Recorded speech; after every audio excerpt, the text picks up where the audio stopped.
Hi, this is Dr. Andrew Rimby. Welcome back to the Ivory Tower Boiler Room. I am so excited because I am joined with a good friend of mine, a mentor, all things Sarah Fraser, host of the Sarah Fraser. I always want to say, now you say Fraser, but I'm like, it's Sarah Fraser show. It is. It It's a, is. It is.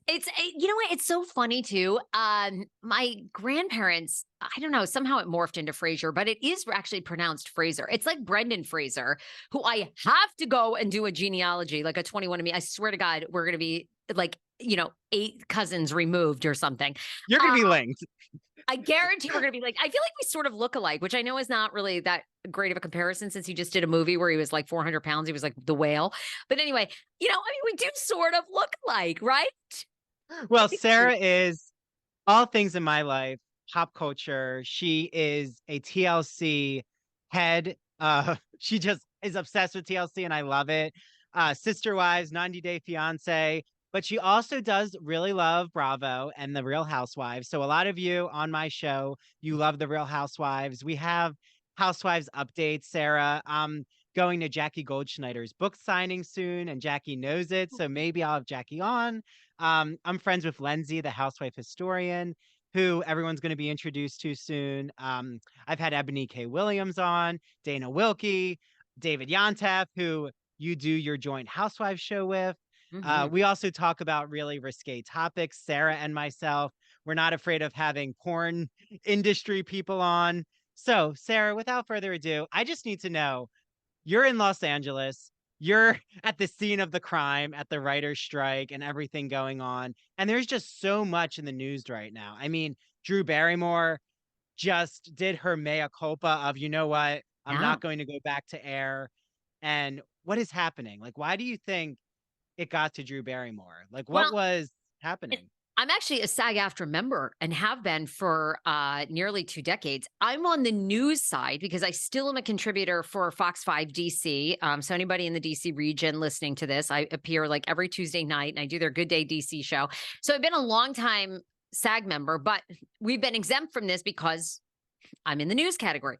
But you see the writer strike. I mean, it impacts everything here. Everything, everybody. I know so many people.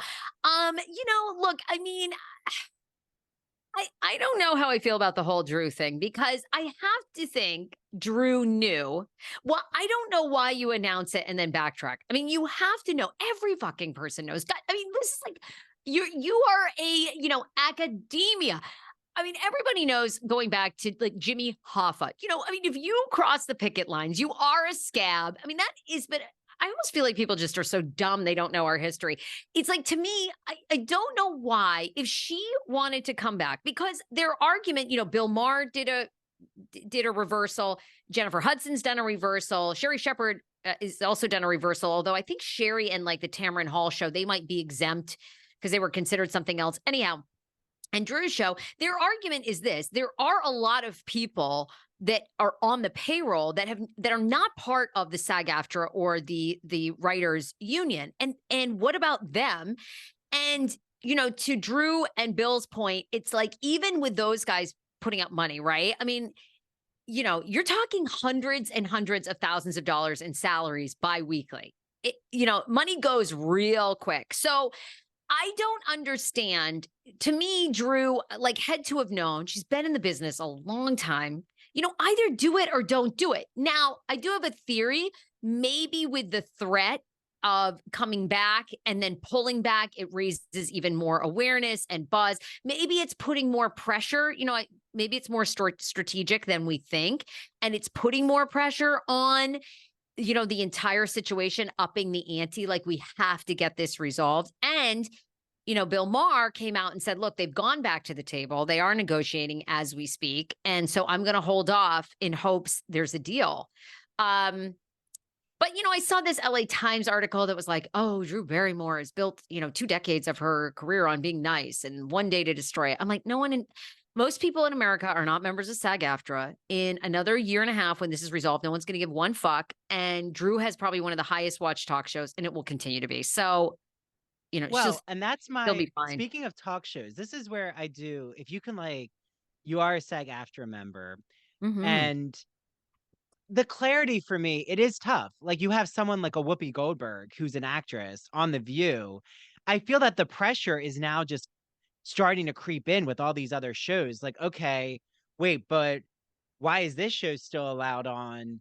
Or why is this reality show still allowed on? And Beverly Hills, I feel, is going to really be in that tricky spot because so many of them are SAG-AFTRA members, like Kyle Richards and Garcelle. Mhm. And are they going to delay the Beverly Hills Housewives from coming out because of the writer's strike? Or because they're exempt, like, what's this pressure? I do feel the longer this goes on, Sarah, the more those striking are going to just demand shows being pulled, which, and I can understand too, because it's starting to be seen as them turning their back on the strike, but like, I wonder how Whoopi Goldberg is checking in on this. That's a great question. My blink is these reality shows do not have writers; they have producers, and the producers are not a part of the strike. So go forward. And you know, a lot of the Beverly Hills stuff was filmed before the strike happened. So to me, I'm like that. If I were Garcelle and Kyle, I would continue. It's like you can still show up in solidarity of these writers, but a lot of your stuff was um filmed before. And I agree with you. And that's where it like drives me nuts. And I think the line is like you are seeing, I think to your point, writers now putting pressure on people on shows that it's really like they're not a part of it. So why are you coming for them? But of course, right, the more numbers, the more they can get content off the air and make these networks realize how valuable they are, the better, right? So they would love to see Kyle and Garcelle not do it. But Well, but wait, could Kyle and Garcelle film any of the YouTube specials or actually do any promoting? I don't think they're allowed to promote the show. Like, okay, right? well, They there's a good couldn't. way to protest. I mean, there's a good way to be a part of the protest and not violate your SAG agreement. Yeah, then don't promote it. Yeah. But I do wonder if that's why we're not seeing the trailer yet for Beverly Hills. Because Beverly Hills, I heard, is supposed to come in November or at least by December. So we would think there would be a trailer, but I feel that they're being very strategic. Maybe because they think Kyle and Garcelle, I'm trying to think. Erica, I don't think is in SAG-AFTRA, but I know you're gonna see, right? Are you seeing Bet on Blonde? Oh, I'm thinking about it. I think I'm going to go in December with David. I was going to go to BravoCon, but I never got tickets, so I'm not going to BravoCon. So now I'm thinking I'll go in Vegas in December. I'm hoping to go see Bet on Blonde. Are you going to go? No, I mean, I've seen enough clips from it already. I feel like I was already there. That's how I feel at Like I've BravoCon. seen the show. Is like I love I know. Bravo shows, but I am not spending that amount of money. Like it is so expensive. So good. And it also, like, for me, it would have to be a business expense. And I feel like my more business expense experiences are when I actually get to meet, a star from the show who actually is doing a book signing, like a Jackie Goldschneider, or when I've gotten to, even meet Kim D, which I know we don't have to talk about that feud, but because Yeah. I'm good. I am all for everyone and their content in the podcast world. Like I just Yeah. want everyone to get along, and Well, that's how I weigh in there. I always go on a case by case basis. And in this case, and I've said it on my own show, I wish Kim and David could find a way to work it out. It doesn't seem like that's going to happen, but I wish they would because they were great together. Their fans loved them. And I always give this advice to David, and Kim messaged me and I messaged back with Kim because I've said I love Kim. I think she was great with him. I went through this when I was on the Kane Show, which was a radio morning show in Washington, D.C. that was very, very popular and was starting to be syndicated on SiriusXM.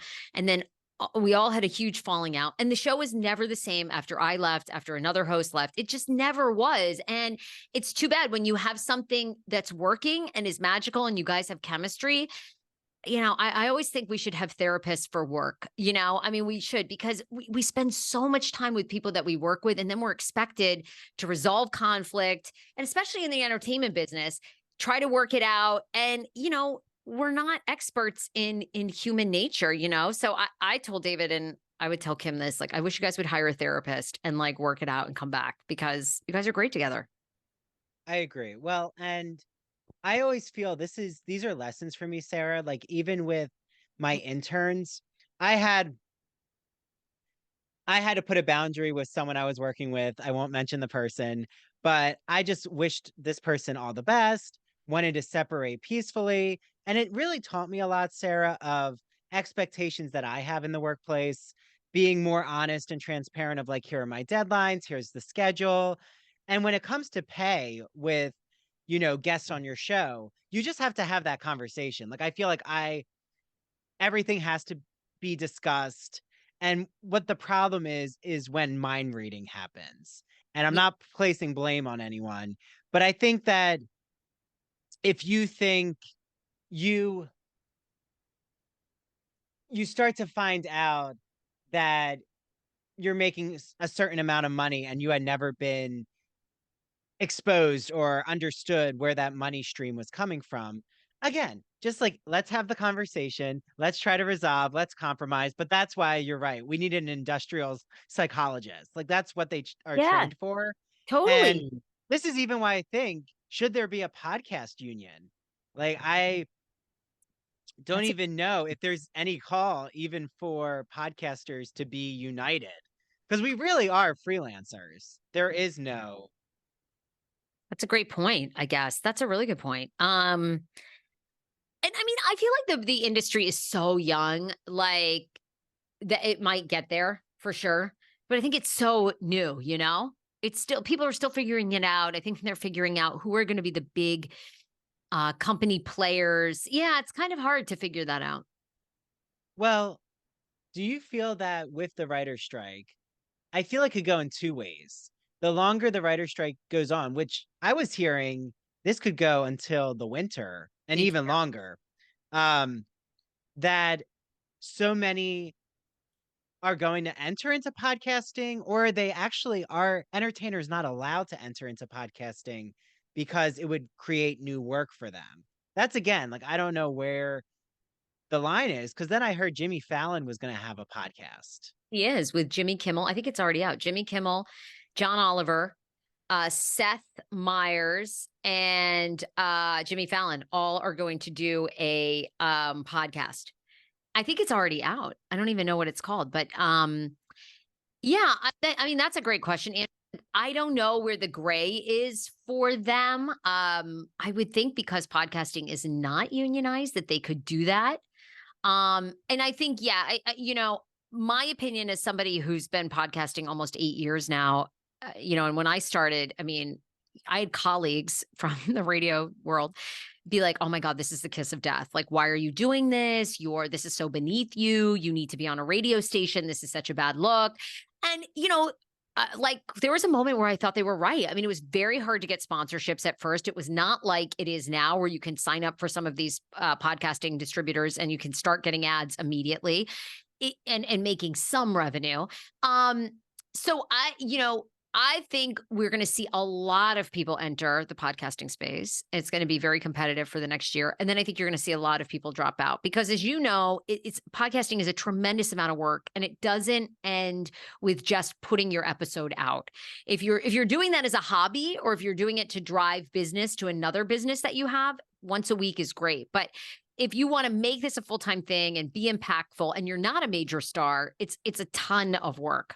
So I think Yeah, you're going well, to the see. social media marketing Oh, is, I'm that's sure a lot. Sarah, with all of the social media videos, it's like I have Yeah. to keep a whole calendar of when I'm releasing what. If not, I wouldn't release anything. Yeah. Um, but you're right. And I could also see this go in another way, which is actually more exciting for us, is I feel since I was one of the first, again, I don't want to like take away from other academics who entered podcasting, but I feel like I was one of the first to really enter into, especially an LGBTQ show in this type of academic capacity, that if you were first, say, even with the Sarah Fraser show, and even though you had those naysayers, the joke's on them, you now are one of the highest listened to podcasts in terms of pop culture and all the conversations you have.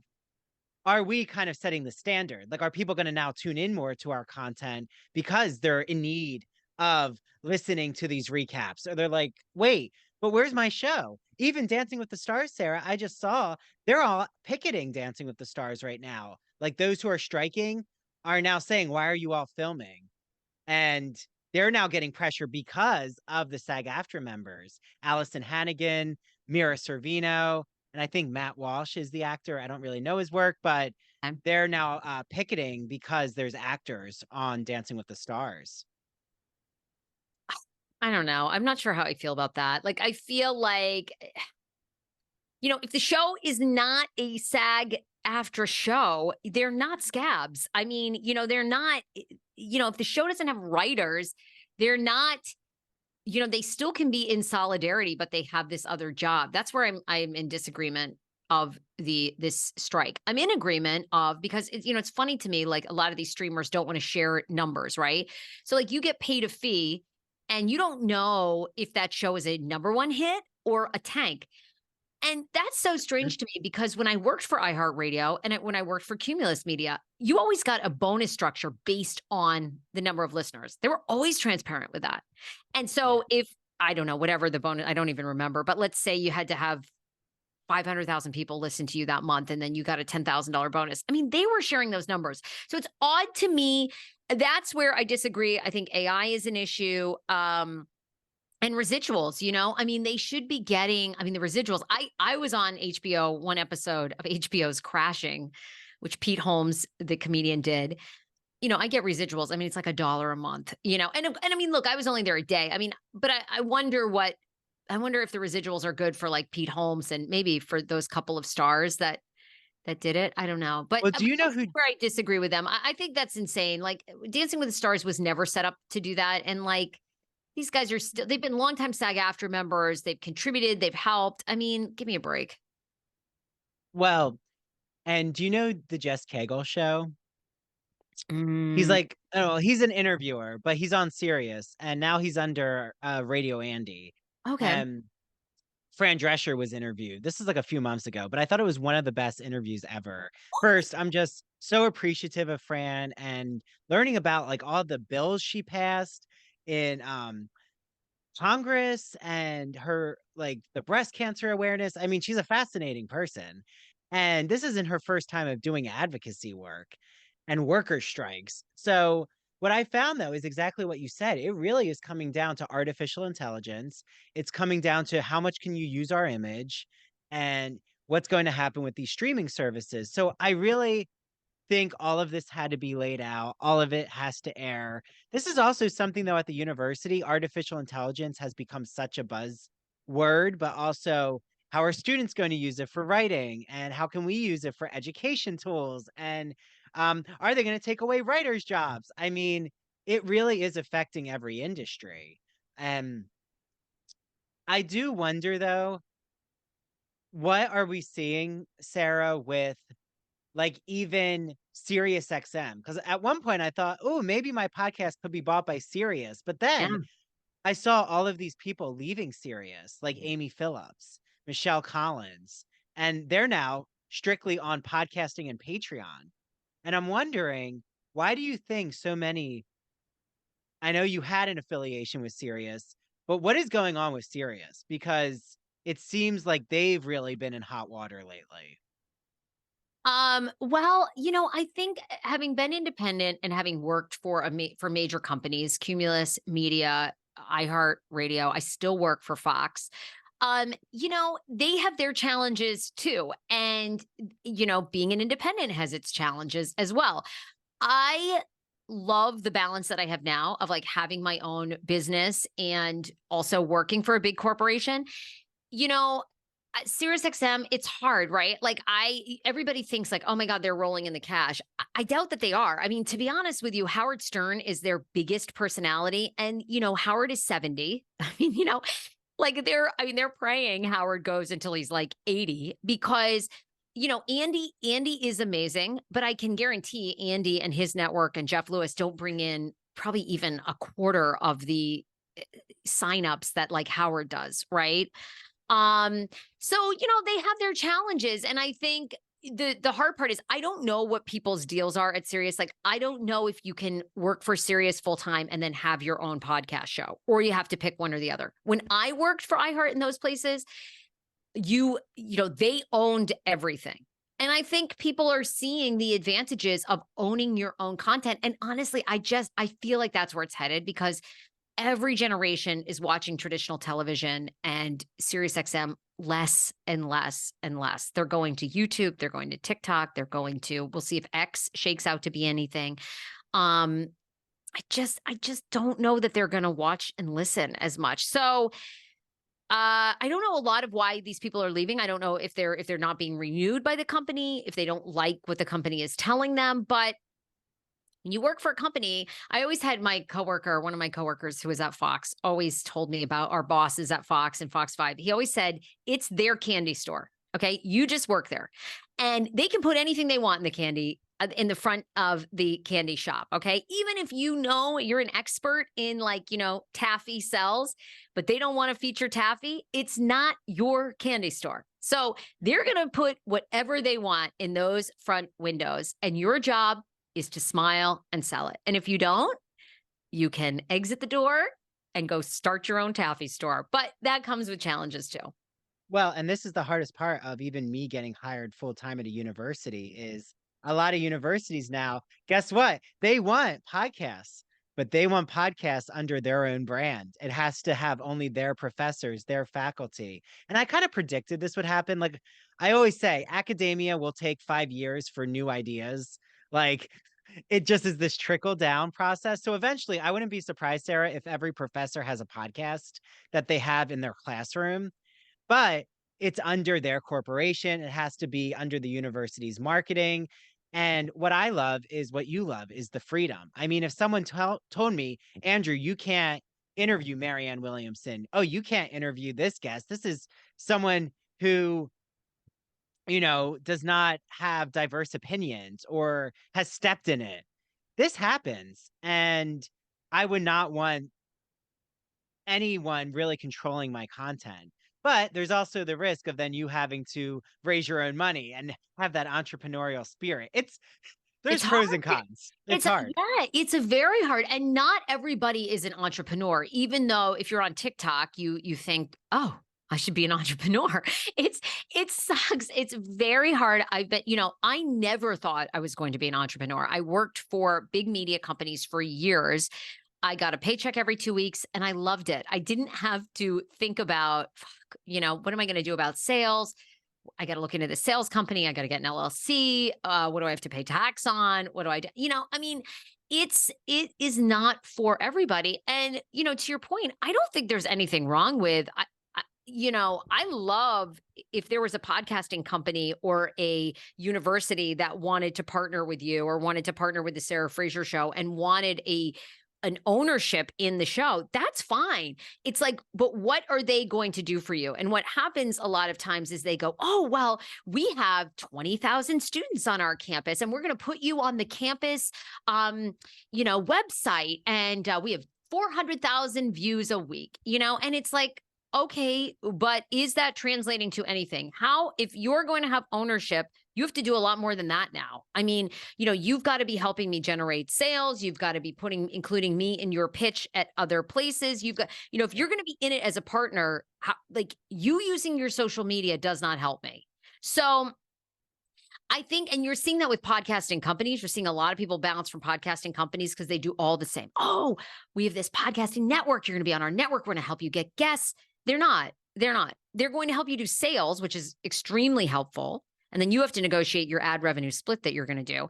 But beyond that, they have so many things that they're doing just to keep afloat. They are not going to help you book guests unless you are, you know, Jimmy Fallon. Yes, he's got a team. They're working on getting them guests. But Well, if you're like us, you know, it's like, what are you doing? You know, I'm not opposed to a partner, but every partner that has approached me, they've never offered me anything that I can't do. And in fact, more, I'm bringing, like you are, you're bringing your expertise, your audience, new eyeballs, new expertise, consulting business to them. but, and right, that's where now my intuition I always now take a pause when I hear those pitches. I have wonderful sponsorships, but sponsorships is different than a partnership. And the partnership, if they're making it seem like they're promising the pie in the sky, but then you're really bringing all that energy, it's like, wait, you're now gonna take my name and take the ownership, and I'm not getting anything in return. I know, but that's great business advice, Sarah. Okay, so I feel like we have to turn as we're in our like nearing the latter end, 1/3 of our conversation is the reality reckoning, which Oh, yeah. I have so many thoughts. I just heard you and David talk about Ebony being on Bethenny's show. I had heard that as well. I had Ebony on my show. I really think she is going to be on Bethenny's podcast. And the reason is because Ebony has her new television judge show coming out. So Oh, I think smart. that there is some publicity happening. I did ask Ebony, she didn't respond to me in a DM, which I think is interesting. That she didn't shoot down that it's not happening. I think That's telling. Be- Yeah. it's telling, and I think it is interesting to me. Bethenny really hasn't weighed in on Nene Leakes and Carlos King, and I'm wondering why she hasn't brought up Carlos King. I'm Mm. even wondering if Bethenny and Carlos are planning something. I wouldn't be surprised. Um, I think that this is only the beginning of the subterfuge that is reality reckoning. I think that Andy Cohen knows the writing on the wall. My guess is the new RHONY, I have to say, is probably one of the best Oh, re I love not it. even reboot, but one of the best just like reality breath of fresh air that I've seen. I thought the girls' trips have been wonderful. Except I think the Brandy Glanville and Dorinda girls trip was the best. I think that Brandy, anytime she's on TV, even though there's the whole Caroline Manzo episode, Brandy knows what she's doing. She is so good at the drama. Uh, I I think that we have to talk about really what's happening with the Real Housewives franchise. And I hate to say it, is the Real Housewives still feasible? Because I feel like we're on the Titanic, Sarah. I feel like RHONY, the new RHONY, they're kind of the musicians on the Titanic playing, and then the other shows are running around. And I hate to say it like that, but it feels that Love way. that Like every analogy. other franchise is floundering. Even though I'll still watch them, they're struggling. Like the Orange County women, they're Oh, just not so cohesive. bad. Like the new RHONY, they all started at the same time, so they can all learn together what it means to be a real housewife. But Do you think that Yeah. do you think RHOA is going to get blown up and everyone's gone and they Oh, start I again? think they're gone. I think Kenya going on Carlos King was telling. She wouldn't have gone on Carlos King after he just had Nene Leakes, which Nene and Andy Cohen and Bravo. It's They're like done. Yeah. persona non grata. Um, I think Kenya is maybe trying to now get on board whatever Carlos King is doing. Yeah, I I wouldn't could. be surprised if Nene and Kenya are planning something. That's a genius Um, idea too. yep, yeah. You I, I know, think I think RHOA is going to have a new show like RHONY. I believed what you believed for so long. I'm like, the ship is sinking, but I actually believe no, I actually think it's going to continue. Do I think we're going to have the monster ratings that we've seen in the past? No, but I don't think they want those. I don't think that the new reboot of RHONY is doing particularly gangbuster numbers, but I think it's good enough. I think probably Jenna Lyons makes the most amount of money. I don't think these women are ever going to make that much money at all now.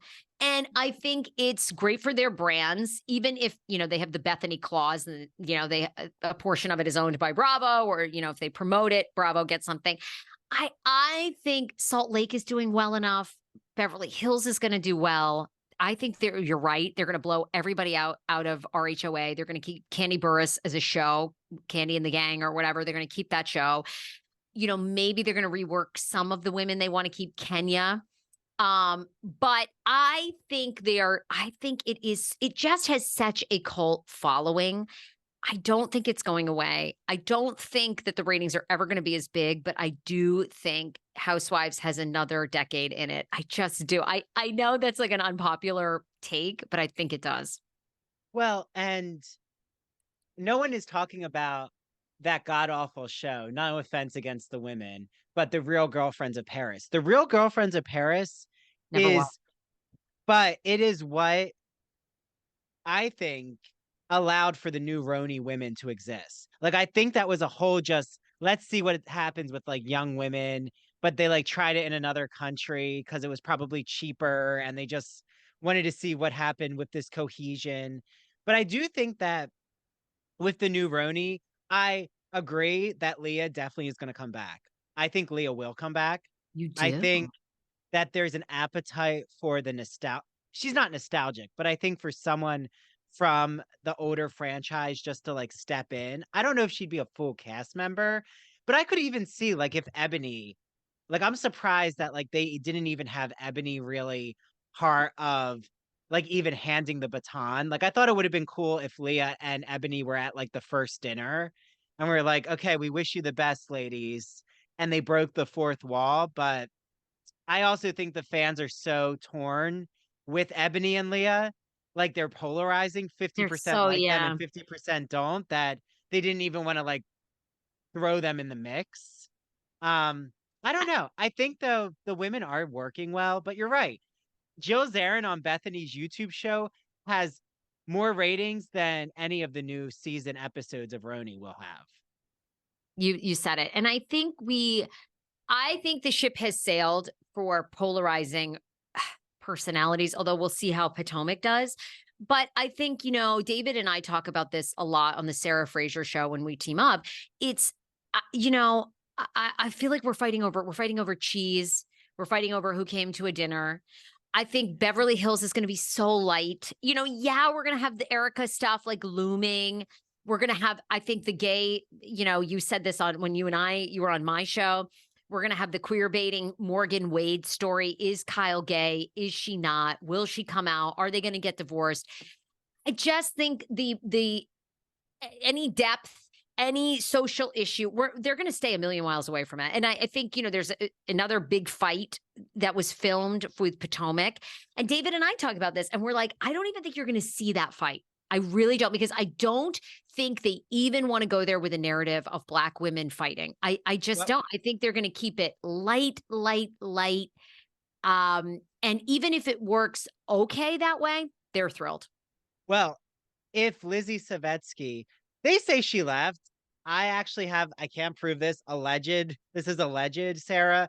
But if she had stayed, we would have seen one of the, like, people thought that Ebony called out white privileged women and like Ramona and Luann were up in arms. Again, I think they were up in arms. Yes, because of the pandemic and racial issues. But I think we have to say Ramona and Luann were up in arms because they're like, oh my God, Ebony, Leah, they're kicking us out. Like, we're done. I think if they had their way, Ebony and Leah were ushering in the new women. Like, I really do think they wanted to phase out the women who are making more money. Yeah. But if Lizzie Savetsky had stayed, Lizzie and Brynn had gotten into a major racial issue. And remember, Brynn is mixed race. And I think that was everything people had said that the beginning of RHONY started in the middle. And it's true because all of these like Cafe Cipriano and restaurant scenes were filmed, but they were filmed with Lizzie, which is why you never got to see when they were all introduced to each other. But that's also apparently when Brynn wanted a matchmaking service that Lizzie has. And Lizzie is Jewish and is like more modern Orthodox Jewish. And she's like, no, I only do matchmaking for the Orthodox community. And Brynn's like, but is this a race? I don't know exactly how it went down, Sarah, but I know that like Lizzie's husband said the N-word and then like that was on camera. So again, did Lizzie say, I want to leave? Or did Bravo kind of nudge her and say like, hey, like this is just too toxic? Yeah, good question, right? I don't know the truth of that, but I just think there's just no way you're going to get any of those topics, especially with now the reality reckoning on the horizon. which, I don't always like the messenger of who Bethenny is, but Bethenny's message is correct. I mean, and I'm more of an expert in the TLC world, which has these shows like Thousand Pound Sisters and, Sister Wives and 90 Day Fiance. Nobody is more abused than those individuals on TLC. I mean, I know for a fact a lot of these individuals, I mean, they make less than $1,000 an episode and they are expected to shoot for hours every week of their lives, tell their whole, I mean, they have no workman's comp, they have no retirement, they have no 401k, they're not getting health insurance, and they make peanuts. And Bethenny's right. They do need a union. 100%. These networks are making a fortune off of these individuals, a fortune. And they get nothing. I mean, they get fame for it. A lot of them make money on Cameo. They do, especially TLC people. They're very unique and eclectic. They make a fortune on Big Ed is one that comes to mind. Who was just on my show. A lot of people know him in the 90 Day world. And actually he became very famous on TikTok through COVID. He makes a fortune on Cameo now. But I guarantee you that's where he makes all his money. And it's not from spending years on TLC network, which is not right. Well, and again, I'm not a soothsayer. I'm not the oracle at Delphi predicting. I don't have a crystal ball. But I do kind of wonder with the whole reality reckoning, it is such a marketing brand that Bethenny, because in her TikToks, like we have to wrap with this, Sarah, because I Okay. need your opinion. I love Bethenny's